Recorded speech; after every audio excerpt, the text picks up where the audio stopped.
আবু দাউদ তার কিতাবের মধ্যে তিনি এনেছেন। তিনি বলছেন ওই 5 লাখ নয়, যেই 4000 হাদিস রাসূল সাল্লাল্লাহু কাছ থেকে আমার কাছে সাবেত রয়েছে, এই হাদিসগুলোকে যদি ফিল্টারিং করা হয় বা এই হাদিসের যে মূল বিষয়বস্তু তা যদি আমি নিচড় করি, মানে ওটাকে যদি রস বের করি বা ওটাকে যদি আমি ভাগ করতে চাই, মাত্র 4টা ফোল্ডার হবে। তিনি বলছেন সমস্ত হাদিসগুলোকে 4টা পাত্রের মধ্যে জমা করা যাবে। তার মানে 4000 হাদিস আপনাকে মুখস্থ করতে হবে না, বরং ওর মধ্য থেকে 4টা এমন হাদিস আছে যে 4টা হাদিসের উপরে যদি কেউ আমল করে তাহলে তার 4000 হাদিসের উপরে আমল করা যথেষ্ট হয়ে যাবে। একজন ব্যক্তি 4000 হাদিসের হাফেজ, আর আপনি যদি হন মাত্র 4টা হাদিসের আলেম, 4টা হাদিসের আমলকারী, তাহলে ওই হাফেজের চেয়ে আপনার মান বেশি হবে যদি আপনি 4টা হাদিসের উপর আমল করে দেখাতে পারেন। এটা হচ্ছে তাদের দৃষ্টিভঙ্গি।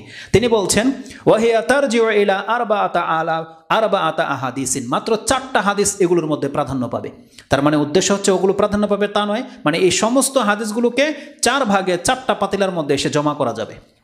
তিনি বলছেন 4টা জায়গাতে। এটা ছিল তার একটা দৃষ্টিভঙ্গি।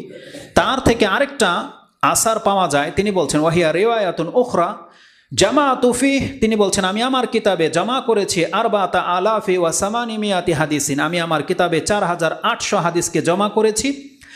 এই 4800 হাদিসের মধ্যে তিনি বলছেন ওয়ায়াকফি লিল ইনসান ওয়ায়াকফিল ইনসানা লিদীনিহি, একজন ব্যক্তির দিনদারিত্বের জন্য, মানে উত্তম মুসলিম হওয়ার জন্য ইয়াকফি যথেষ্ট হয়ে যাবে মিন যালিকা আরবাআতু হাদিস, এমন 4টা হাদিস আছে যে 4টা হাদিস একজন ব্যক্তিকে পূর্ণাঙ্গ মুসলিম হওয়ার জন্য যথেষ্ট। ওয়াহিয়া, আর সেই হাদিসগুলো হচ্ছে কাউলুহু সালাতু ওয়াসসালাম, রাসূলুল্লাহ সাল্লাল্লাহু আলাইহি ওয়াসাল্লামের এই হাদিস 1 নম্বর, সেটা হচ্ছে ইন্নামাল আমালু বিন্নিয়াত। তিনি বলছেন এটা এমন একটা হাদিস যেটা প্রত্যেকটা ব্যক্তির লাগবে। যেই ব্যক্তি এটার জ্ঞান অর্জন করে নেবে তাহলে সে যেন ইসলামের 4 ভাগের 1 ভাগ জেনে গেল, তার 1 ভাগ ঠিক হয়ে গেল। তারপরে তিনি বলছেন ওয়া কাউলুহু সালাতু ওয়াসসালাম, রাসূলুল্লাহ সাল্লাল্লাহু আলাইহি ওয়াসাল্লামের আরেকটি হাদিস হচ্ছে মিন হুসনিল ইসলামিল মারই তারকুহু মা লা ইয়ানি, একজন ব্যক্তির উত্তম সুন্দর চরিত্র হওয়া বা একজন ব্যক্তি উত্তম মুসলিম ওই ব্যক্তি যেই ব্যক্তি এমন বিষয়ের সাথে সম্পর্ক রাখে না যেটার সাথে তার কোনো সম্পর্ক নাই, এমন কোনো কথা সে বলে না যেটা তার কোনো ফয়দা হবে না, এমন জায়গায় সে বসে না যেটা তার ফয়দা হবে না, এমন কোনো জায়গায় সে বিচরণ করে না যেটা তার কোনো ফয়দা নেই, মানে এক কথায় তার সাথে কোনো সম্পর্ক নেই। তিনি বলছেন তারকুহু মা লা ইয়ানি, সে ওই বিষয়কে ছেড়ে দেয় যেটার সাথে তার দিনের কোনো সম্পর্ক নাই। এখানে তার সম্পর্ক বলতে তার নাজাতের মূল উদ্দেশ্য হচ্ছে নাজাত, মানে আল্লাহর সন্তুষ্টি অসন্তুষ্টি, জান্নাত জাহান্নাম। তার মানে আমাকে পরকালের কোনো প্রকার বয়ে আনবে না এমন কোনো বিষয়ের সাথে একজন মুসলিম জড়াতে পারে না। তিনি কি বলেছেন মিন হুসনিল ইসলাম, একজন ব্যক্তির মিন হুসনিল ইসলামিল মারই, একজন ব্যক্তির উত্তম ইসলাম যদি কেউ দেখতে চায় তাহলে ওই ব্যক্তির মধ্যে পেয়ে যাবে যেই ব্যক্তি অযথা কোনো কথা বলে না, অযথা কোনো কাজের সাথে সে জড়ায় না। এটা একটা হাদিস। তৃতীয় হাদিস তিনি বলছেন এই 4000 হাদিসের মধ্যে একটা হাদিস হচ্ছে আল হালালু বাইয়িনুন ওয়াল হারামু বাইয়িনুন, রাসূল সাল্লাল্লাহু বলেছেন হালাল স্পষ্ট, হারামও স্পষ্ট, ওয়া বাইনাহুমা উমুরুম মুশতাবিহাত, তার কিছু আছে অস্পষ্ট। এটা ছিল একটা হাদিস। তার পুরো টার্গেট হচ্ছে 4টা হাদিস, কিন্তু আরও ইমামরা বলেছে 4টা হাদিস নয়, বরং 4টা কথাই হচ্ছে দিনের বুনিয়াদ, ওটা আসবে। তো এটা একটা হাদিস।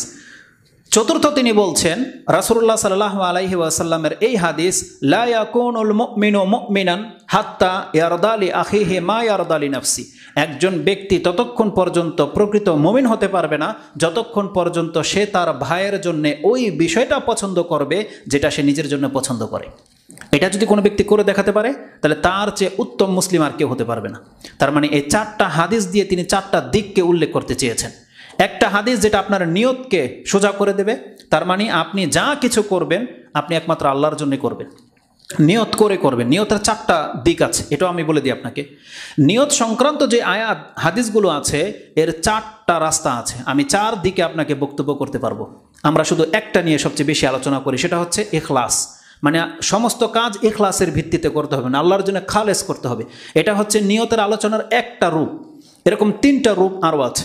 একটা রূপ কি কোরআনের মধ্যে বর্ণিত আছে, একটা রূপ হলো আমরা যা কিছু করছি এগুলো সব নিয়তের ভিত্তিতে করছি, আমরা কেউ বাধ্য নই, আমাদেরকে কেউ কোনো কাজ বাধ্য করে করাচ্ছে না, আমরা যা কিছু করছি সব কিন্তু নিজের ইচ্ছায় করতেছি, নিয়ত করে কিন্তু করতেছি। তাহলে এটা একটা দিক। যা কিছু মানুষ নিয়ত করে করে ওটা যদি ভালো হয় নেকি পাবে, খারাপ হলে পাপ হবে। কিন্তু এমন কোনো কাজ যদি সে করে যেটা তার নিয়তে ছিল না, সেটা ভালো হলেও নেকি পাবে না, খারাপ হলেও তার শাস্তি হবে না। এটা বোঝেন। কোনো ব্যক্তি যদি মজবুর হয়, কাউকে বাধ্য করে জোর করে শিরিক যদি করানো হয়, আল্লাহর বিধান হচ্ছে তাকে পাপ লেখা হবে না। একজন ব্যক্তিকে বাধ্য করে জোর করে যদি হারাম কিছু খাওয়াই দেয়, তাহলে আল্লাহ সুবহানাহু ওয়া তাআলার দৃষ্টিতে সেটাকে পাপ বলে লেখা হবে না, কারণ তাকে বাধ্য করে করা হয়েছে, সে ইচ্ছা করে এটা করেনি। এটা যেমন পাপের ক্ষেত্রে প্রযোজ্য, তেমনি কোনো ব্যক্তি যদি বাধ্য হয়ে কোনো ইবাদত করে, সেটা ইবাদত বলে গণ্য হবে না, সে তার নেকি পাবে না। যদিও সমাজকে টিকানোর জন্য কোনো কোনো ক্ষেত্রে তাকে বল প্রয়োগ করে বাধ্য করতে হয়, যেমন পাপীকে পাপ করা থেকে বাধা দেওয়া হয়, নেশা করতে যেন না পারে, তারপরে প্রকাশ্যে জেনায় লিপ্ত যেন না হতে পারে, এই জন্য প্রশাসন তাকে বাধা দেয়, বাধ্য করে তাকে। কিন্তু তার অন্তরের নিয়ত থাকার কারণে কিন্তু আল্লাহ সুবহানাহু ওয়া তাআলা তাকে পাপী হিসেবে গণ্য করবে। কারণ একটা হাদিস রয়েছে, কোনো ব্যক্তি যদি অন্তরে খারাপের ইচ্ছা রাখে কিন্তু সেই খারাপ কাজটা সে করলো না, যতক্ষণ পর্যন্ত না করবে ততক্ষণ পর্যন্ত গুনাহ লেখা হয় না। এটা একটা হাদিস, এটা বুখারী মুসলিমে আছে। ইভেন আরেকটা হাদিস এও আছে যে কোনো ব্যক্তি যদি কোনো ধনী ব্যক্তিকে, পাপীকে দেখে যদি সে আকাঙ্ক্ষা করে যে আল্লাহ যদি আমাকে ওর মতন পয়সা দিত, তাহলে আমি ওর মতো এরকম রং ঢং করতাম, আমি এরকম আয়েশ করতাম, আমিও বিচে গিয়ে এরকম করতাম, আমিও নেশা করতাম, আমিও মহিলা নিয়ে ঘুরতাম, এরকম আকাঙ্ক্ষা যদি কোনো দরিদ্র রাখে, কোনো স্বৈরাচার ব্যক্তিকে দেখে, ফেরাউনকে দেখে যদি কেউ বলে যে আমাকে ক্ষমতা দিলে আমি এরকম ফেরাউনি করতাম, তাহলে আল্লাহ সুবহানাহু ওয়া তাআলা কিয়ামতের মাঠে ওকে ফেরাউন করে উঠাবে। ও পাপ না করো পাপী, এই মর্মে হাদিস আছে। খুবই সেন্সিটিভ ব্যাপার। এক হলো পাপের নিয়ত করেছেন, করলেন না, মানুষের অন্তরে খারাপ নিয়ত জাগে কিন্তু সে করলো না। আরেক ব্যক্তি হচ্ছে সে আকাঙ্ক্ষা করে রেখেছে কিন্তু তার সামর্থ্য না থাকার কারণে সে করতে পারছে না, কিন্তু সবসময় সে রেডি, প্রস্তুত, মানে অন্তরকে প্রস্তুত করে রেখেছে, যদি আমি এটা পেয়ে যাই এটা করব। যেমন অনেকে টার্গেট করে রেখেছে, স্কুল কলেজে যারা পড়ে, যে আমার যদি বাইক হতো তাহলে আমি আমার গার্লফ্রেন্ড নিয়ে ঘুরতাম, ও টার্গেট করে আছে। তাহলে ও ওই নিয়ত রাখার কারণে এই যে যত প্রচেষ্টাও করবে ওই সব পাপের মধ্যে লেখা হবে। এমনও জায়গায় আমি দেখেছি বক্তব্য করতে যে আল্লাহ দেখিয়েছে, সুবহানাল্লাহ, যে জায়গায় এখনো কারেন্ট পৌঁছেনি, এখন এই 2020 সালের কথা বলতেছি, এমনও জায়গা আছে যেখানে এখনো কারেন্ট পৌঁছেনি, কেবলমাত্র ইলেকট্রিসিটির খাম্বা যেটা, এটা লাগানো হয়েছে, আমি দেখেছি। সুবহানাল্লাহ, ইলেকট্রিসিটি খাম্বা যখন গাড়া হয়ে গেছে অলরেডি, যেখানে কারেন্ট পৌঁছেনি কিন্তু সেখানে ডিশের কেবল পৌঁছে গেছে, বুঝছেন? ডিশের কেবল পৌঁছে গেছে, ব্যাটারি কিনে সব রেডি। বললাম এটা কেন? বলতেছে কিছুদিনের মধ্যে লাইন এসে যাবে, যাতে করে তখন কানেক্টেড নিয়ে নিতে পারে। বোঝেন কথা? এখন পর্যন্ত সে আল্লাহর নিয়ামত পায়নি, কারেন্ট পায়নি, কিন্তু এই কারেন্ট সে কোন কাজে ব্যবহার করবে সেই সরঞ্জাম সব রেডি, ব্যাটারিও রেডি, ডিশের লাইনও রেডি। তাহলে কিছু মানুষ আছে যারা শুধু তার সামর্থ্য না থাকার কারণে সে পাপ থেকে বেঁচে আছে, যখন তাকে সেই সামর্থ্য দিয়ে দেওয়া হবে তখন সে পাপ কাজে লিপ্ত হয়ে যাবে। এটা আল্লাহ সুবহানাহু ওয়া তাআলার, এই যদি এটুকু বিষয়ের বাইরে চলে আসলো কথা, আপনাকে এটাও বলে দিই, তাহলে জেনে নেন অনেক মানুষ আছে যারা আমরা অভাবী, আমাদেরকে আল্লাহ অত ধন সম্পত্তি দেয়নি, অত সুযোগ দেয়নি, ইউরোপের জন্ম মানে ইউরোপের বাসিন্দা করেননি। কেন? ওই আমাদের খারাপ চিন্তা থাকার কারণে। আজকে আমি আর আপনি বাংলার সমাজে বাংলার মুসলিম হওয়ার কারণে হয়তো ওই ল্যাংটা হয়ে বিচের মধ্যে গিয়ে গোসল করতে নামি না, কিন্তু আমার আপনার মেন্টালিটি এমন, যদি ইউরোপিয়ান হইতাম তাহলে ঠিক এই কাজটা আমি আর আপনি করতাম। এই জন্য আল্লাহ সুবহানাহু ওয়া তাআলা বলছে ওর ফিতরতই খারাপ, ওকে বাংলার মুসলিমের ঘরে জন্মটাই হচ্ছে বেটার। এই জন্য অনেকে আমাদেরকে পয়সা দেওয়া হয়নি, কারণ আমাদের মেন্টালিটির মধ্যে পাপ রয়েছে। আল্লাহ বলছে ওর পয়সা না দেওয়াটাই ওর জন্য কল্যাণকর। এইভাবে আল্লাহ বিচার করে। ঠিক তেমনি আল্লাহ কোটিপতিকে কেন কোটিপতি বানিয়ে রেখেছে? ওর ভিতরে হচ্ছে ঠকানোর প্রবণতা। এজন্য ওকে আল্লাহ এত ধন সম্পত্তির মালিক করে দিয়েছে যাতে করে গরিবের মাল ধন আর না চুরি করে বা না ঠকায়। যদি ওর এটা না হতো তাহলে ও প্রত্যেককে জ্বালিয়ে খেত, প্রত্যেকের সাথে দুর্নীতি করতো, প্রয়োজনীয় মানুষকে হত্যা পর্যন্ত করতো। এই জন্য এমন সেন্সিয়ারলি ব্যক্তিদেরকে আল্লাহ সুবহানাহু ওয়া তাআলা পয়সা দিয়ে মুখ বন্ধ করে রেখেছে। এটা হচ্ছে আল্লাহ সুবহানাহু ওয়া তাআলার হিকমা। এই জন্য আল্লাহ সুবহানাহু ওয়া তাআলা যাকে যে অবস্থায় রেখেছে এটাই তাকে পরীক্ষা ওইভাবে করে যাচ্ছে। আর কিছু আছে আল্লাহ সুবহানাহু ওয়া তাআলা জেনে শুনে তাকে কল্যাণ দেওয়ার জন্য আল্লাহ এমনটা করেছে, তাকে অভাবী করেছে, তাকে আল্লাহ সুবহানাহু ওয়া তাআলা পয়সা দেয়নি। বা অনেকে আছে শারীরিক ক্ষেত্রে অসুস্থ, দুর্বল, এই দুর্বলতার কারণেও জেনায় লিপ্ত হতে পারে না। কিন্তু এমনও কিছু ব্যক্তিরা আছে যাদের তাদের শক্তি এত বেশি যে এইগুলোকে প্রয়োগ করার জন্য সে এদিক সেদিক ঘোরাফেরা করে। বুঝেন? সে বিয়ে তো করে না কিন্তু রাতভর সে ডিউটি লাগায় বাইরে। কিন্তু আপনার আমি অনেকে আছে এরকম যারা দুর্বল, আমাদের হয়তো ওরকমের চাহিদা আল্লাহ দেয়নি, এই চাহিদা না থাকার কারণে অনেকে কিন্তু পাপ থেকে বেঁচে আছেন। তাহলে এটা আল্লাহ সুবহানাহু ওয়া তাআলার বড় একটা দয়া। এটা হচ্ছে আল্লাহ সুবহানাহু ওয়া তাআলার নিয়ামত। এইভাবে ভাবতে হবে, তাহলে আপনার মাথা ঠিক থাকবে, না হলে আপনার মাথা ঠিক থাকবে না, সব সময় পেরেশান লেগেই থাকবে। এই জন্য আল্লাহ সুবহানাহু ওয়া তাআলার হিকমাটাকে আপনি বোঝার চেষ্টা করেন। আপনি ফিল করেন যে আপনার এই অসুস্থতা শুধু এটা আপনার জন্য অধপতনের কারণ নয়, বরং এটা আল্লাহ সুবহানাহু ওয়া তাআলার নিয়ামত। কারণ কিছু কিছু সম্পদ আছে নিয়ামত, আর কিছু কিছু ঘাটতি আছে, এটা আপনার জন্য নিয়ামত। তো এটা নিয়তের কারণে হয়। তো কোন কথা থেকে চলে আসলাম এখানে? নিয়ত। এই নিয়তের 4টা দিক আছে। তাহলে আমরা যা কিছু করি, নিয়ত করে করি, এগুলো যদি ভালো কাজ হয় নেকি পাবেন, যদি খারাপ কাজ হয় শাস্তি পাবেন। এটা হচ্ছে 2 নম্বর আলোচনা নিয়তের। 3 নম্বর আলোচনা হচ্ছে কোনো ব্যক্তি যতগুলো ভালো কাজ করে, ভালো ভালো কাজ কিন্তু আপনি ইচ্ছা করে করতেছেন, বাজার করলেন, আপনার ঘরের মধ্যে অনেক কিছু আপনি খরচ করতেছেন, বন্ধু বান্ধবদেরকে খাওয়াচ্ছেন, অনেক কিছু আপনি খরচ করতেছেন, এটা ভালো কাজ। কিন্তু একটা নিয়ত মিসিং থাকার কারণে আপনি সাদকার নেকি পাচ্ছেন না। একটা নিয়ত মিসিং আছে আপনার, ওই কথাটা একটু পরে আসবে। ইমাম বুখারী কোট করেছেন সেই হাদিস। 3 নাম্বার এটা। চতুর্থ হচ্ছে আল্লাহ সুবহানাহু ওয়া তাআলা নিয়তকে আল্লাহর জন্য খালেস করতে বলা হয়েছে, ওটা একটা প্রথমে বলেছিলাম।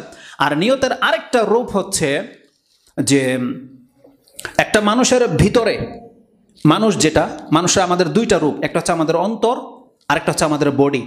এই ভিতরের রূপ যেটা, ওটাই কিন্তু বডিতে প্রকাশ পায়। ওই ভিতরের, সেটা ভালো হোক খারাপ হোক, সেটা আমাদের চেহারায়, আমাদের আচরণে প্রকাশ পাচ্ছে। যার ভালো আচরণ, ভালো পোশাক, ভালো কথা, ভাবতে হবে আপনাকে ওই ভিতরের মানুষটা ভালো আছে। আর যার বাহ্যিক আচরণ খারাপ, মুখের ভাষা খারাপ, পোশাক খারাপ, চলাফেরা খারাপ, আপনাকে জানতে হবে যে এটা আপনার ভিতরের মানুষটা, ওটা খারাপ থাকার কারণে আপনার চরিত্র এমন হয়ে গেছে। এই কথাটা আল্লাহ সুবহানাহু ওয়া তাআলা কোরআনের একটা আয়াতে ইঙ্গিত করেছেন। তো আলা কুল্লি হাল, নিয়তের এরকম 4টা দিক আছে। তো এই 4টা ছিল তার হাদিস। তিনি বলছেন যে এই 4টা হাদিস কোনো ব্যক্তি যদি তার জীবনে বাস্তবায়ন করে, তাহলে এই ব্যক্তির ইসলাম হবে সব থেকে উত্তম ইসলাম। এটা হচ্ছে তার দৃষ্টিভঙ্গি। তিনি এই ক্ষেত্রে 4টা দিককে উদ্দেশ্য করতে চেয়েছেন। একটা হাদিস দিয়ে তার অন্তরটাকে ঠিক করতে চেয়েছেন। দ্বিতীয় হাদিস যেটা, ওটা হচ্ছে একে অন্যের সাথে মামালাত, যেটা আদান প্রদান, আচরণ যেটা, এটাকে কি বলা হয়? এটা হচ্ছে আখলাক, খুলুকিয়াত, যেটা যে অন্যের সাথে আচরণটা কেমন হবে, এটা ঠিক হয়ে যাবে ওই হাদিস দিয়ে। যে আপনি আপনার ভাইয়ের জন্য ওটাই পছন্দ করবেন যেটা আপনি নিজের জন্য পছন্দ করেন। তাহলে এইটা যেই ব্যক্তি মেনে চলে, তার দ্বারা কোনোদিন তার ভাই ক্ষতিগ্রস্ত হতে পারে না, তার দ্বারা কোনোদিন তার ভাই লাঞ্ছিত হতে পারে না, অপদস্থ হতে পারে না। কারণ আপনি নিজে চান না আপনাকে কেউ অপদস্থ করুক, আপনি নিজে চান না আপনাকে কেউ লাঞ্ছিত করুক। যার ফলে রাসূলুল্লাহ সাল্লাল্লাহু আলাইহি ওয়াসাল্লাম থেকে একটা হাদিস এও পাওয়া যায়, তিনি যখন বাসা থেকে বের হতেন, তিনি আল্লাহর কাছে 4টা জিনিস থেকে আশ্রয় চাইতেন। তার একটা হচ্ছে, তিনি বলতেন আল্লাহুম্মা ইন্নী আউযু বিকা আন আদিল্লা আও উদাল আও আজিল্লা আও উজাল আও আজলিমা আও উজলামা আও আজহালা আও ইউজহালা আলাই। তিনি বলতেন আল্লাহুম্মা ইন্নী আউযু বিকা আন আদিল্লা আও উদাল, আল্লাহ আমি তোমার কাছে আশ্রয় চাচ্ছি, আমি যেন কাউকে গুমরাহ না করি, পথভ্রষ্ট না করি, আর আমাকে যেন কেউ পথভ্রষ্ট করতে না পারে। 2 তরফ থেকে কিন্তু হয়। পীর মুরিদের মধ্যে 2টাই আছে। এক, মুরিদদেরকে গুমরাহ করতেছে, আর ওরা গুমরাহ হচ্ছে। বুঝতে পারছেন? মুরিদরা গুমরাহ হচ্ছে আর পীরেরা এদেরকে গুমরাহ করতেছে। তাহলে আমি যেন পীরও না হই, মুরিদও না হই। তার মানে আমি যেন বাতিল দলের মধ্যে ডুবে না যাই, আর আমি যেন কোনো বাতিল দলের আবিষ্কারক না হই। আল্লাহুম্মা ইন্নী আউযু বিকা আন আদিল্লা আও উদাল। আদিল্লা মানে আমি যেন কাউকে গুমরাহ না করি, আর কেউ যেন আমাকে গুমরাহ করতে না পারে। আমি যেন কারো উপরে জুলুম না করি, কেউ যেন আমার উপরে জুলুম না করে। আমি যেন কারো উপরে মূর্খামি না করি, অজ্ঞতা আমি যেন কারোর সাথে না করি, কেউ যেন আমার সাথে মূর্খতা না করে।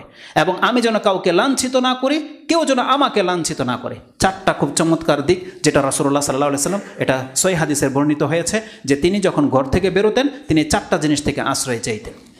তো একজন ব্যক্তি যখন নিজের জন্য যেটা পছন্দ করে, তাহলে সেটা যখন তার ভাইয়ের জন্য পছন্দ করবে, দেখবেন মুসলিমদের আদান প্রদান সব সুন্দর হয়ে যাবে। তার পাশে বসবাস করে আপনি শান্তি পাবেন, সে হচ্ছে উত্তম প্রতিবেশী। এটা হচ্ছে 2 নম্বর হাদিস। 3 নম্বর হাদিস হচ্ছে, আপনি যদি হালাল হারাম মেনটেন করে চলেন, রাসূলুল্লাহ সাল্লাল্লাহু আলাইহি ওয়াসাল্লাম ওই হাদিসে বলেছেন যে, সেখানে আমরা ডিটেলস গিয়ে হাদিসের মধ্যে আলোচনা করি। তো হালাল হারামের একটা হাদিস, যে আপনি যদি হালাল গ্রহণ করেন, হারাম ছেড়ে দেন, তাহলে আপনি হচ্ছেন পারফেক্ট মুসলিম। আর 4র্থ হাদিস বলা হয়েছে যে আপনার সাথে সম্পর্ক নাই এমন যে কোনো আলফাল কাজ থেকে আপনি নিজেকে বাঁচিয়ে রাখবেন। এই 4টা দিক থেকে 4টা আপনার আচরণ সুন্দর হয়ে যাবে। আর যখন আপনার এই 4টা দিক সুন্দর হয়ে যাবে, তার মানে আপনি হলেন সব থেকে উত্তম মুসলিম। এই 4টা হাদিস খুব দ্রুত আমি আপনাকে পড়ে দিই কোথায় আছে এই হাদিস। যদিও ইমাম আবু দাউদ বলেছে এই হাদিস 4টা বুখারী এবং মুসলিমে আছে। 3টা আছে বুখারী মুসলিমে, একটা আবু তিরমিজিতে এবং ইবনে মাজাতে আছে। যদিও আবু দাউদ এই 4টা হাদিসকে কোট করেছে, কিন্তু তার মধ্যে থেকে 2টা হাদিস তার কিতাবে আমি খুঁজে পাইনি। আল্লাহ আলম, জানি না কীভাবে তিনি এটা কোট করেছেন, হয়তোবা তিনি বলেছেন কিন্তু হাদিস 2টা তার কিতাবে তিনি আনেননি, আমি পাইনি পুরো মক্তবে শামেলা খুঁজে। তো 2টা হাদিস তার কিতাবে আছে, হালাল হারামের ব্যাপারটা আর নিয়তের হাদিসটা তার কিতাবে আছে, কিন্তু ওই যেটা নিজের জন্য যেটা পছন্দ করবে, অন্যের জন্য যেটা পছন্দ করবে, ওই হাদিসটা তার কিতাবে নাই। তো এই 4টা হাদিস কোথায় আছে আপনি শর্টলি জেনে নেন। প্রথমত ইন্নামাল আমালু বিন্নিয়াত সম্পর্কে অনেক আপনারা আলোচনা শুনেছেন। এটা ইমাম বুখারীর সর্বপ্রথম হাদিস হচ্ছে ইন্নামাল আমালু বিন্নিয়াত। যদিও তিনি কিতাব শুরু করেছেন ওহির জ্ঞান দিয়ে, কিভাবে ওহি এসেছে, কিন্তু হাদিস প্রথম শুরু করেছেন ইন্নামাল আমালু বিন্নিয়াত। এই অধ্যায়টি ছাড়াও ইমাম বুখারী রাহমাহুল্লাহ আরও 7টি অধ্যায়ে তিনি হাদিসকে কোট করেছেন। এই একটা জায়গা ছাড়াও আরও 7টি পর্বে গিয়ে তিনি হাদিসটাকে এনেছেন। তার মানে বুখারীতে 7 থেকে 8 জায়গায় আপনি হাদিসটি পেয়ে যাবেন। তার প্রথম সহজভাবে পেয়ে যাবেন প্রথম হাদিস, বুখারীর প্রথম হাদিস হচ্ছে ইন্নামাল আমালু বিন্নিয়াত। এবং ইমাম মুসলিম হাদিসটাকে তিনি তার কিতাবুল ইমারাত 34 নম্বর পর্বে এনেছেন। হাদিস নাম্বার হচ্ছে ইমারাত 4821 নম্বরে। এবং আবু দাউদে হাদিসটি তালাকের অধ্যায়ে এনেছেন। হাদিস আমরা সবাই জানি যে ওমর ইবনুল খাত্তাব রাদিয়াল্লাহু তাআলা তিনি বর্ণনা করেছেন, তিনি বলছেন কালা রাসূলুল্লাহ সাল্লাল্লাহু আলাইহি ওয়াসাল্লাম ইন্নামাল আমালু বিন্নিয়াত ওয়া ইন্নামা লিকুল্লি ইমরিইন মা নাওয়া ফামান কানাত হিজরাতুহু ইলাল্লাহি ওয়া রাসূলিহি ফামান কানাত হিজরাতুহু ইলাল্লাহি ওয়া রাসূলিহি ফাহিজরাতুহু ইলাল্লাহি ওয়া রাসূলিহি ওয়া মান কানাত হিজরাতুহু লিদুনিয়া ইউসিবুহা আও ইমরাআতিন ইয়াতাযাওয়াজুহা আও ইয়ানকিহুহা ফাহিজরাতুহু ইলা মা হাজারা ইলাই। এটা হচ্ছে হাদিসের ফার্স্ট টু লাস্ট। দ্বিতীয় হাদিস, এটাও ইমাম বুখারী এবং মুসলিম কোট করেছেন এবং এটাও আবু দাউদে রয়েছে, তিরমিজি, নাসাই, এগুলো তো তা আছেই, যেহেতু বুখারী মুসলিম রয়ে গেছে আর ওগুলো নাম্বার আমাদের দরকার নাই। তো ইমাম বুখারী রাহিমাহুল্লাহ এটাও তিনি তার কিতাবুল ইমানের অধ্যায়ে এনেছেন এবং ইমাম মুসলিম হাদিসটাকে পানি সেচের অধ্যায়ে 24 নম্বর অধ্যায়ে এনেছেন।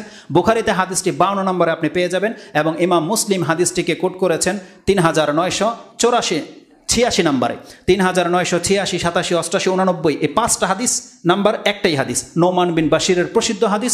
তাতে রাসূলুল্লাহ সাল্লাল্লাহু আলাইহি ওয়াসাল্লাম থেকে তিনি কোট করে বলছেন সামিয়াতু রাসূলুল্লাহ সাল্লাল্লাহু আলাইহি ওয়াসাল্লাম ইয়াকুল আল হালালু বাইয়িনুন ওয়াল হারামু বাইয়িনুন। ইবনে মাজাহ এবং অন্যান্য শব্দগুলো হচ্ছে ইন্নাল হালালা বাইয়িনুন ওয়াল হারামা বাইয়িনুন। আর বুখারী মুসলিমে ইন্না শব্দটা নাই, আল হালালু বাইয়িনুন ওয়াল হারামু বাইয়িনুন ওয়া বাইনাহুমা উমুরু মুশতাবিহাত। আর বুখারী মুসলিমের মধ্যে উমরুন শব্দটা নাই, ওয়া বাইনাহুমা মুশতাবিহাতুন ফামান ইত্তাকা শুবহাত ইস্তাবরা লিদীনিহি ওয়া ইরদিহি ওমান ওয়াকা ফি শুবহাত ওয়াকা ফিল হারাম কাররাই হাওলাল হিমা ইউশিকু আইয়ুরতাফি আলা ইন্না কুল্লি মালিকিন হিমা আলা ইন্না হিমাল্লাহি মাহারিমুহা আলা ওয়া ইন্না ফিল জাসাদি মুদগা ইযা সালুহাত সালুহাল জাসাদু কুল্লু ওয়া ইযা ফাসাদাত ফাসাদাল জাসাদু কুল্লু আলা ওয়া হিয়াল কলব। এটা হচ্ছে হাদিসের ফার্স্ট টু লাস্ট, যেটা ইমাম বুখারী এবং মুসলিমের ভাষায় আমি আপনাকে বললাম, যেটা ইমাম বুখারী রাহিমাহুল্লাহ কিতাবুল ইলমের মধ্যে 52 নম্বর আপনি হাদিসে পেয়ে যাবেন। চতুর্থ হাদিস যেটা কোট করেছেন সেটা হচ্ছে আবু হুরায়রা রাদিয়াল্লাহু তাআলা আনহু। এটাও বুখারী এবং মুসলিমের আপনি পেয়ে যাবেন, দুটাই ইমানের অধ্যায়ে আছে। ইমাম বুখারী হাদিসটাকে 13 নম্বরে এনেছেন এবং ইমাম মুসলিম হাদিসটাকে 74 এবং 75 নম্বরে এনেছেন ইমানের অধ্যায়।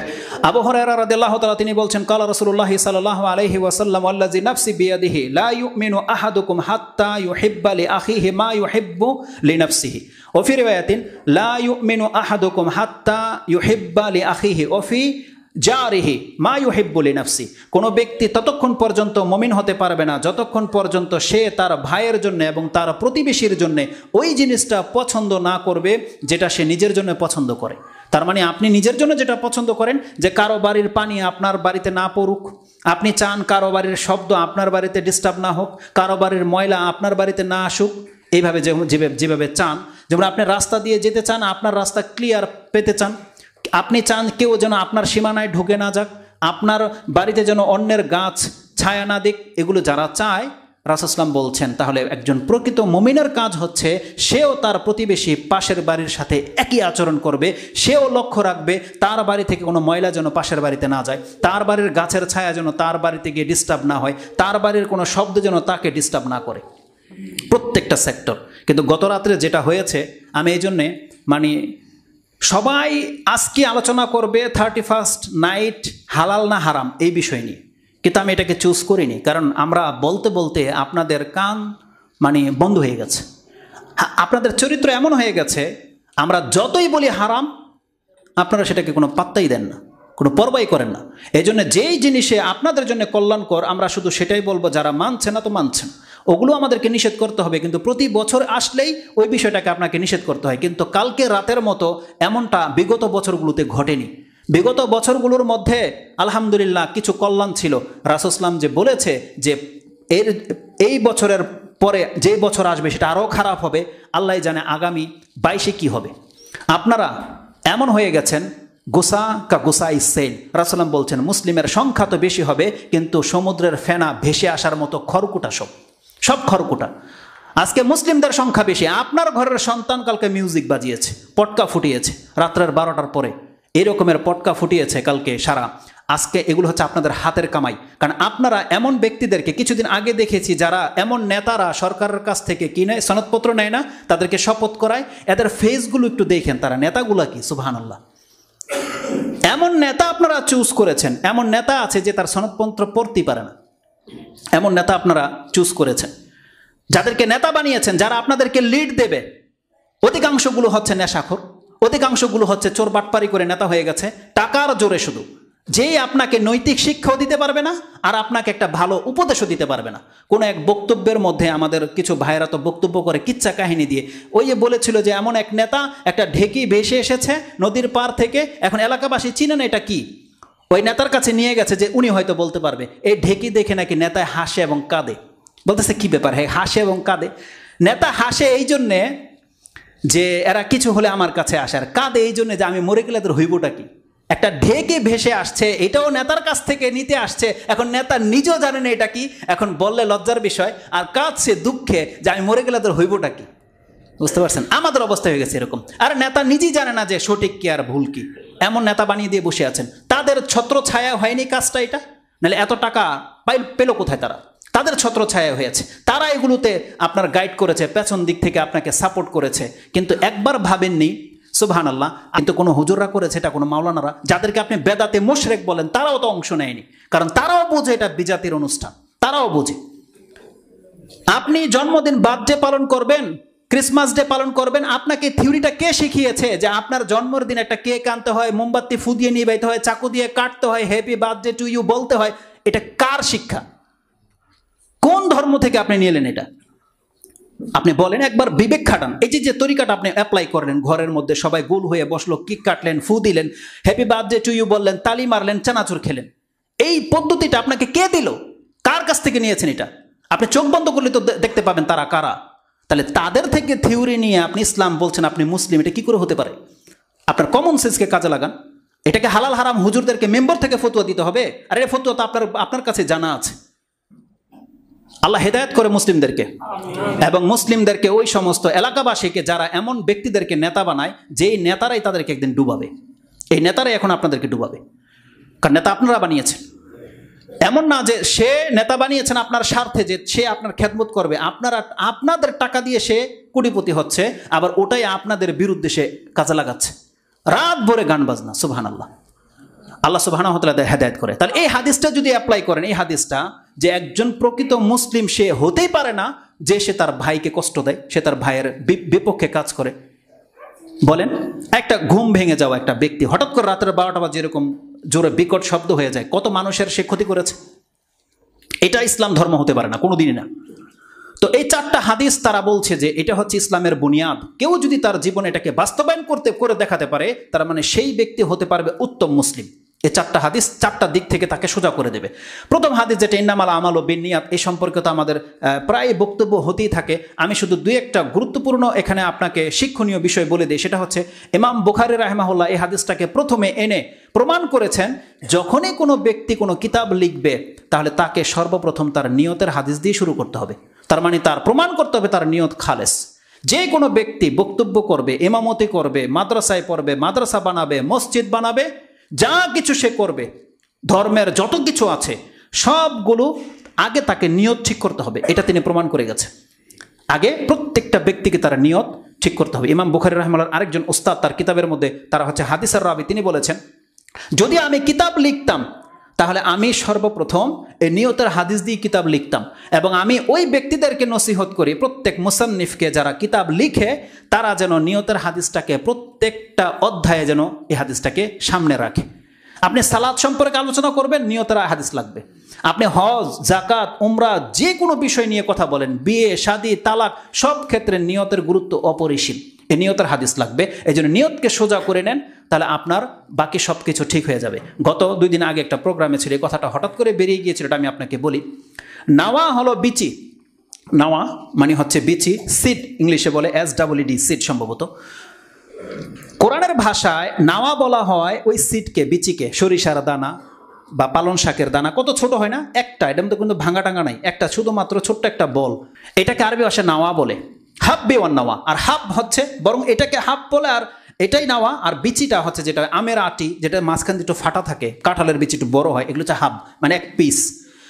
তো আল্লাহ সুবহানাহু ওয়া তাআলা সূরা আনআম 6 নম্বর সূরার 95 নম্বর আয়াতে বলেছেন, আল ফালিকুল হাব্বি ওয়ান নাওয়া, তিনি সেই সত্তা যিনি এই বিচি এবং দানাকে ফাটিয়ে থাকে। ওখানে হাব এবং নাওয়া শব্দটা আছে, নুন ওয়াও আর ইয়া, নাওয়া, ওই একই নাওয়াটা হচ্ছে এখানে। আল্লাহ সুবহানাহু ওয়া তাআলা নিয়তটাকে বোঝানোর জন্য এই আরবি ভাষার এই সিটটাকে নাওয়া রেখে দেখিয়ে দিয়েছে যে নাওয়ায় কি হতে পারে। আপনার কাছে একটা নাওয়া আছে, মানে এখন আমি এটাকে বাংলায় বললাম না, বিচি বললাম না, আরবিতেই বললাম। নাওয়া মানে কি? বিচি। সরিষার নাওয়া, কিসের নাওয়া? সরিষার নাওয়া। আপনি কি মনে করেন এটা মাটিতে পড়লে এখান থেকে কি গাছ বেরোবে? স্ট্রবেরি। স্ট্রবেরি বেরোবে না, যেটা আপনি ফেলেছেন, হবে না। আপনার জমিন একেবারে টপে লাগলে হবে স্ট্রবেরি? স্ট্রবেরি হবে না। লাউ গাছও হবে না, হবে যেটা নাওয়া ওই গাছে জন্মাবে। আচ্ছা, গাছ জন্মালো সরিষার, কিন্তু সরিষার মধ্যে পালং শাক হইতে পারে না? লাল শাক হবে? এটাও তো হয় না। তার মানে বিচি যা, গাছও তা, আর গাছ যা, ফলও কিন্তু তা। আল্লাহ সুবহানাহু ওয়া তাআলা ইবাদতগুলোকে আমাদের কাছে দিয়ে বলছে, তোমার কাছে 2টা বিচি দিয়ে দিলাম। তোমার ইবাদতটা এটা দুনিয়াও হইতে পারে, পরকালও হইতে পারে। এখন তুমি মনে করো তোমার হাতে কি আছে? 2টা বিচি তোমাকে দিলাম, এক একটা ইবাদতের 2টা রূপ, দুনিয়া এবং পরকাল। আল্লাহ বলছে তুমি যদি মনে করো এটা তুমি এটা জান্নাতের নাওয়া, তার মানে বান্দা তুমি এই কাজটা করে দাও, এটাতে তুমি জান্নাতি পাবে, দুনিয়া নয়। ওই নাওয়া যেহেতু আপনাকে যেমন নাওয়া তেমন গাছ জন্মে, আল্লাহ বলছে এটা যেমন পসিবল, তাহলে বান্দা তুমি আমার জন্য যে কোনো নিয়ত করে যা কিছু করো জান্নাত। রাসূল সাল্লাল্লাহু আলাইহি ওয়াসাল্লাম বলছেন, ওয়া ইন্নামা লিকুল্লি ইমরিইম মা নাওয়া, একজন ব্যক্তি তাই পাবে যেটা তার নিয়তে আছে। তার মানে যে কোনো কাজ আপনি যদি মনে করেন যে আল্লাহ এটা আমি জান্নাতের জন্য করলাম, আল্লাহ বলছেন বান্দা তোর জন্য এটার জন্য আমি জান্নাতি বরাদ্দ করে দিলাম, জান্নাতি সে পাবে। এন্নামা লিকুল্লি ইমরিইম মা নাওয়া, প্রত্যেক ব্যক্তির জন্য। এখানে আল্লাহ সুবহানাহু ওয়া তাআলা কোনো ওলি আউলিয়া বা পীর গাউস কুতুব আর কোনো রাসূল ওলির কথা বলেনি। আল্লাহ বলছেন প্রত্যেক ব্যক্তি, যে কোনো ব্যক্তি ও যদি জান্নাতের নিয়তে কোনো কিছু করে, আল্লাহ বলছে ও জান্নাতি পাবে। আমাদেরকে এই মেসেজ দিয়ে দেওয়া হয়েছে এই হাদিসের মধ্যে। এই জন্য আমরা যেন আমাদের নিয়তটাকে খালেজ করে নিই। ইমাম বুখারী রাহিমাহুল্লাহ তিনি বলছেন, ওই যে কথাটা বলেছিলাম যে একজন ব্যক্তি কিছু ভালো কাজ করে কিন্তু নিয়ত না থাকার কারণে সে নেকি পাচ্ছে না। যেমন জুতা পরা, ভালো কাজ না খারাপ কাজ?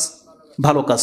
আপনি দেখা যাচ্ছে যে ডান পায়ে পড়ছেন, কিন্তু আপনার কোনো সেন্স নাই এটা কি ইসলাম না ইসলাম না, আপনি জানেন না রাসূল ইসলামের বিধান কি, জানেন না আপনি, কিন্তু হয়তো নিয়ম বা আপনি পরে ফেলছেন, কখনো কখনো ডান পায়ে বাম পায়ে পরে ফেলছেন, আপনি কোনো কদর করছেন না।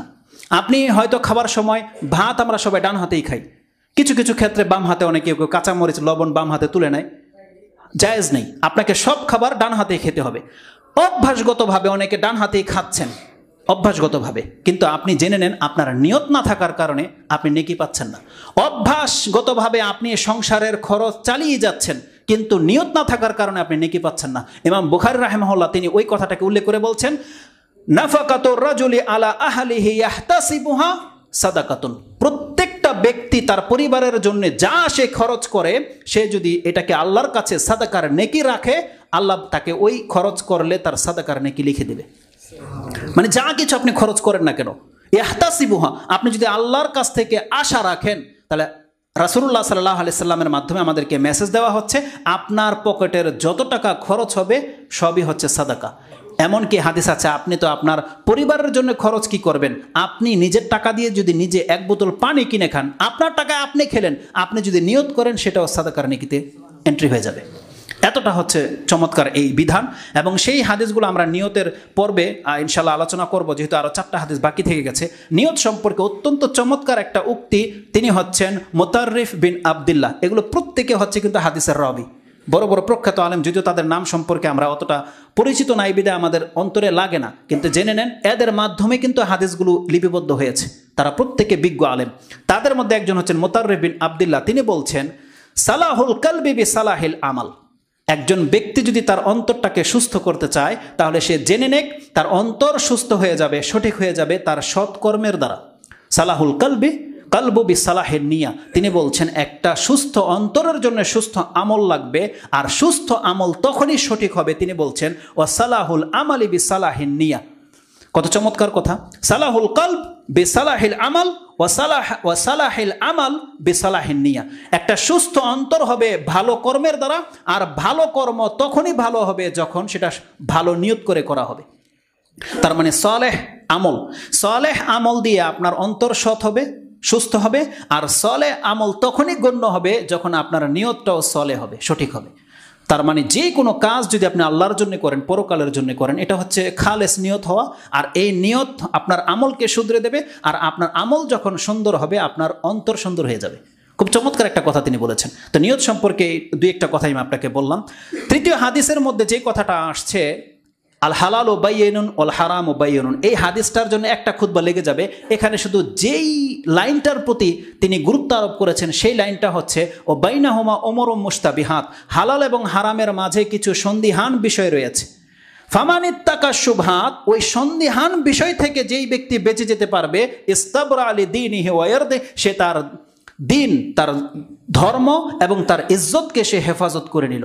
ওমান ওয়াকাফিস শুবহাত ওয়াকাফিল হারাম, আর যেই ব্যক্তি জেনে শুনে ওই সন্দিহান বিষয়ের মধ্যে পা দিল তাহলে সেই ব্যক্তি হারামে লিপ্ত হয়ে গেল। এটা হচ্ছে হাদিস, একটা জুমলা মাত্র। ফামানিত্তাকা শুবহাত, যেই ব্যক্তি সন্দিহান থেকে বেঁচে যেতে পারবে, আশা করা যায় সে কোনোদিন হারামের মধ্যে যাবে না। তিনটা সিগন্যাল লাইট থাকে, green light, yellow and red. যেই ব্যক্তি হলুদ লাইট জ্বলতে সে গাড়ি থামিয়ে দেয়, সে কোনোদিন রেড সিগন্যাল ক্রস করবে না। করবে? কারণ যার স্বভাব হচ্ছে হলুদ সিগন্যালও পরে গেলে সে থেমে যায়। সে দেখতে পেয়েছে যেখানে আমার সন্দেহ হচ্ছে এটা হালাল না হারাম, সে থেমে গেছে। তার মানে এরপরে যে হারাম এরিয়াটা আছে সে কোনোদিন সেখানে ঢুকবেই না, কোনোদিন ঢুকবে না সে। তার মানে যেই ব্যক্তি সন্দিহান বিষয়ে গিয়ে থেমে যাবে, নিজেকে থামিয়ে ফেলতে পারবে, রাসূল সাল্লাল্লাহু আলাইহি ওয়াসাল্লাম বলছেন সে তার দিনকে, তার মর্যাদাকে সেভ করে নিল। এতটা গুরুত্বপূর্ণ হাদিসের মধ্যে এই কথাটা রয়েছে। তার মানে কোনো ব্যক্তি যদি হারাম থেকে বাঁচতে চায় তাহলে তাকে স্পষ্ট যেগুলো আছে সেগুলো থেকে বেঁচে তো থাকবেই। সে যদি সন্দিহান বিষয় থেকে বেঁচে যায় তাহলে সে স্পষ্ট ওই হারাম থেকেও বেঁচে যেতে পারবে। এই হাদিসের মর্ম এত চমৎকার। মাজিরি তিনি বলছেন ওয়াকালা বাদুহুম, অনেক আলেমরা বলেছেন ইন্নাহু সুলুসুল ইলম, এই হালাল আর হারামের হাদিস সম্পর্কে যার জ্ঞান অর্জন হয়ে যাবে তার মানে সে যেন ইলমের 3 ভাগের 1 ভাগ অর্জন করে নিল। তার মানে কি হালাল আর কি হারাম এগুলো বেছে চলা, এটা একটা জ্ঞানের প্রয়োজন। যেই ব্যক্তি এই হাদিসের এই যে ফামানিত্তাকা শুবহাত, সন্দিহান থেকে বেঁচে গেল, যে এটা তার নিজের জন্য লাজিম করে নিল, তার মানে সেই ব্যক্তি কোনোদিন হালাল আর হারাম চিনতে তার কোনোদিন কষ্ট হবে না। তিনি বলছেন ইন্নাহু সুলুসুল ইলম। ইমাম আহমদ ইবনে হাম্বল থেকে এই হাদিস সম্পর্কে যেটা পাওয়া যায়, ইমাম আহমদ ইবনে হাম্বল বলছেন উসুলুল ইসলামি ফি সালাসাতি আহাদিসিন, ইসলামের উসুল 3টা হাদিসের উপরে বুনিয়াদ। তিনি বলছেন উসুলুল ইসলামে আলা সালাসাতি আহাদিস, রাসূল সাল্লাল্লাহু আলাইহি ওয়াসাল্লামের সমস্ত হাদিস দিনের উসুল নয়, মাত্র 3টা হাদিস তিনি বলছেন এটা হচ্ছে দিনের উসুল। আল হাদিস ও উমার, একটা হচ্ছে উমর রাদিয়াল্লাহু তাআলার হাদিস, ও হাদিস ও আয়েশা রাদিয়াল্লাহু তাআলার হাদিস, ও হাদিস নুমান বিন বাশির। তিনি 3টা নাম নিয়ে 3টা হাদিসের দিকে ইঙ্গিত করে দিয়েছেন। সেই 3টা হাদিস কি? উমর রাদিয়াল্লাহু তাআলার বর্ণিত হাদিস হচ্ছে ইন্নামাল আমালু বিন্নিয়াত। আয়েশা রাদিয়াল্লাহু তাআলা আনহার হাদিস, এখানে একটু এক্সট্রা কথা চলে এসেছে। সেটা কি? রাসূল সাল্লাল্লাহু আলাইহি ওয়াসাল্লাম বলছেন মান আমিলা আমালান লাইসা আলাইহি আমরুনা ফাহুয়া রাদ্দুন। এটা হচ্ছে ইসলামের বুনিয়াদ। বুঝেন কথা? আপনাকে এই কথা বলে দিয়ে ছেড়ে দেওয়া হয়েছে, আপনি দুনিয়াতে কি করবেন করেন, আপনাকে বাধা দেবে না। কিয়ামতের মাঠে শুধু আপনার এটা আমল গ্রহণযোগ্য হবে নাকি প্রত্যাখ্যানযোগ্য হবে এটা বিচার করবে আল্লাহ এই হাদিসটা দিয়ে। শুধু এতটা বলে দেবে মান আমিলা আমালান লাইসা আলাইহি আমরুনা ফাহুয়া রাদ্দুন। যেই ব্যক্তি ইসলামের বহির্ভূত কোনো কাজ করেছ, যেটা মুহাম্মদুর রাসূলুল্লাহ সাল্লাল্লাহু আলাইহি সাল্লাম করে নাই, বলে নাই, অনুমোদন দেয় নাই, এমন প্রত্যেকটা আমলকে তার চেহারার মধ্যে ছুঁড়ে মারা হবে। এটা হচ্ছে দ্বীনের বুনিয়াদ। আপনি কি করবেন করবেন না করবেন এটা আল্লাহ সুবহানাহু ওয়া তাআলা অত কিছু বলার প্রয়োজন বোধ করে না। আল্লাহ বলছে আমি শুধু মুহাম্মদকে পাঠিয়েছি যেন তুমি তার মতো করে ইবাদত করো, জাস্ট এনাফ। এটা যদি কেউ করে দেখাতে পারে তার আমল গ্রহণযোগ্য হবে বলে আশা করা যায়। এই মর্মে কোরআনের তো অসংখ্য আয়াত আছে, ইত্তেবায়ে সুন্নাতের সম্পর্কে বহু বক্তব্য পাবেন। একটা আয়াত সব থেকে বেশি আমাকে হার্ট করে বা আমার স্মরণে থাকে, সেটা হচ্ছে সূরা নিসা 4 নম্বর সূরার 64 নম্বর আয়াত। আল্লাহ বলছেন, ওমা আরসালনা মির রাসূলিন ইল্লা লিইউতা বিইজনিল্লাহ। আমি এই পৃথিবীতে যত রাসূল পাঠিয়েছি, আমি একটা রাসূলকেও পাঠাতাম না, আমি শুধু এই জন্য পাঠিয়েছি যে আমার ইচ্ছায় রাসূলকে হুবহু অনুসরণ করতে হবে। আমি এই আশায় এই বার্তা নিয়ে রাসূলদেরকে জমিনে পাঠিয়েছি। তলব করা হবে এটাই, তুমি কি আমার রাসূলকে অনুসরণ করেছো কি করোনি, এটা তলব করা হবে। তো এই হাদিসটা হচ্ছে দিনের বুনিয়াদ বলেছেন আয়েশা রাদিয়াল্লাহু তাআলার হাদিস।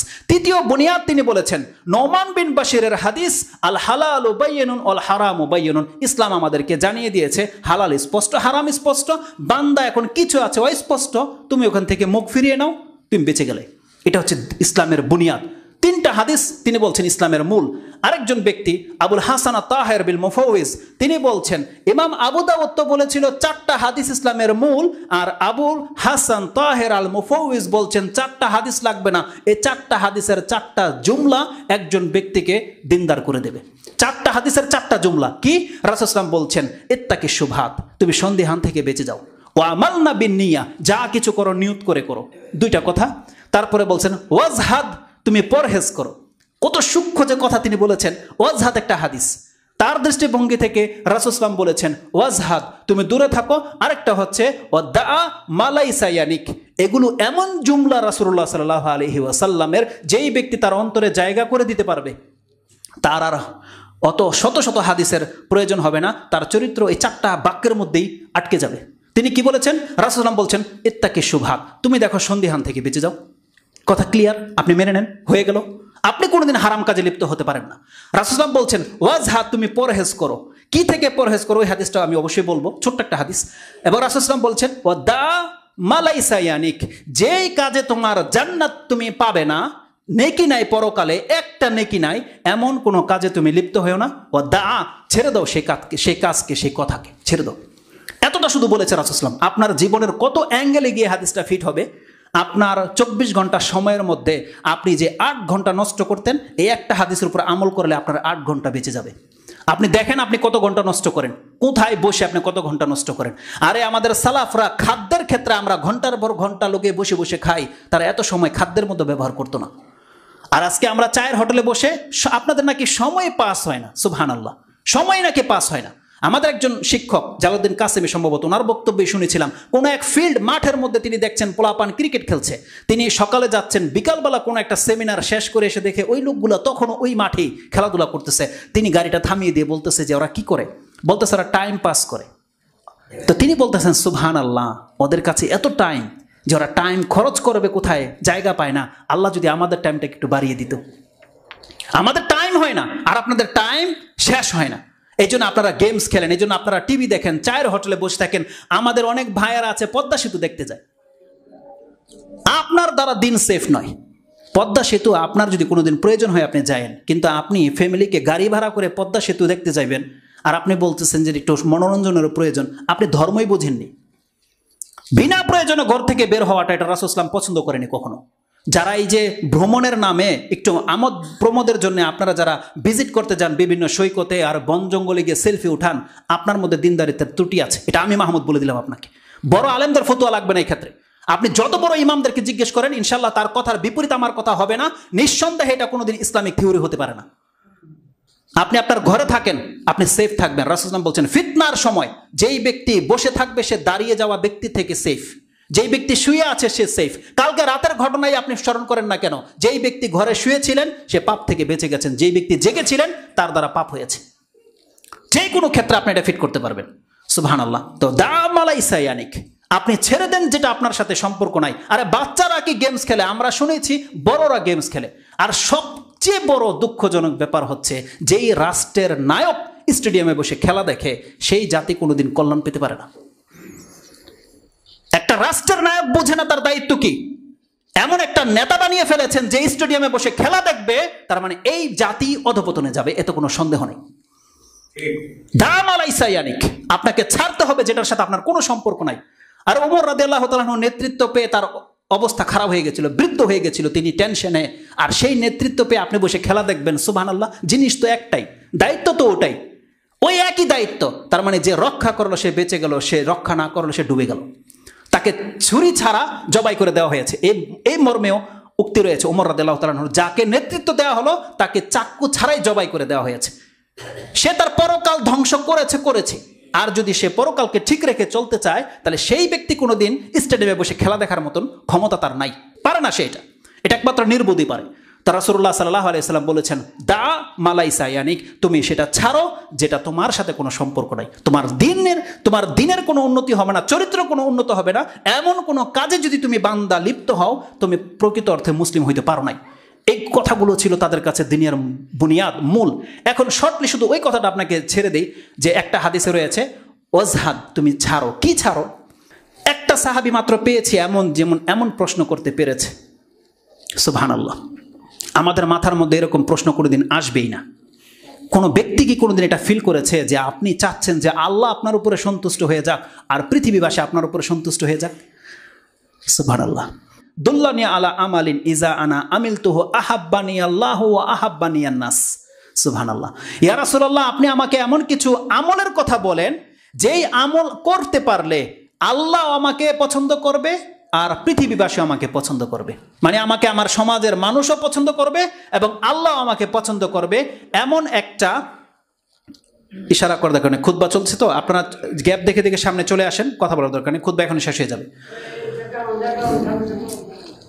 আমি বলছি কথা বলার দরকার নাই, কিছু বললে আমি বললাম তো, কথা বললে আপনি নেকি হারাবেন, কিন্তু এটাকে জেনে নেন, এটা হচ্ছে ইসলামের বুনিয়াদ।